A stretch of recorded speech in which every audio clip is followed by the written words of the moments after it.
যে চিকিৎসক তার বাসায় কাপড় পাঠানো হয়েছে। এর মানে প্রকাশ্য হুমকি কিন্তু আরো আসছে। এটা কি নিছক কোনো হুমকি? বরং মানবিকতা ও আইনের প্রতি সরাসরি অবমাননা। আমরা এর উপযুক্ত তদন্ত এবং বিচার চাই।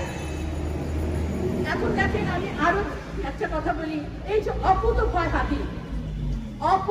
হাদি, সে এরকম বলেছিল, লেথাল উইপেন্স তো আমরা অভ্যস্ত হয়ে গেছি, এর চেয়ে বড় অস্ত্র আর কি আনবেন আমাদেরকে মারার। যে কারণে আমি বলি, হাদির কি দোষ ছিল আপনাদেরকে বলতে হবে, কি কারণে তাকে মারা হয়েছে। তার কি দোষ এটা ছিল যে সে কোনো রাজনৈতিক দলের আনুগত্য করে নাই? যে কারণে এই প্রশ্নগুলো করি, তাকে যে গুলিতে তাকে মারা হয়েছে, আমাদের তদন্ত থেকে আরো 40টা, টোটাল 41টা গুলি উদ্ধার হয়েছে। সাংবাদিক ভাইবৃন্দ, আপনারা কিন্তু এটা থেকে পুরোপুরি বুঝতে পারছেন বাকি 40টাও ব্যবহারের জন্যই তার কাছে জমা ছিল। প্রশ্ন যদি করি, বাকি 40-এর সিরিয়াল কারা?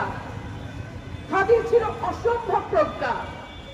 সে বলেছিল, আমার খুব হাসনাত্রে নিয়ে ভয় হয়, হাসনাত্রে সাবধানে চলতে বলি। এই অডিওটা আমি যখন দেখছি, ভিডিওটা দেখলাম, হাসনাত ধরে যাচ্ছে। আমাদেরকে কিন্তু এই জিনিসগুলো চিন্তা করতে হবে।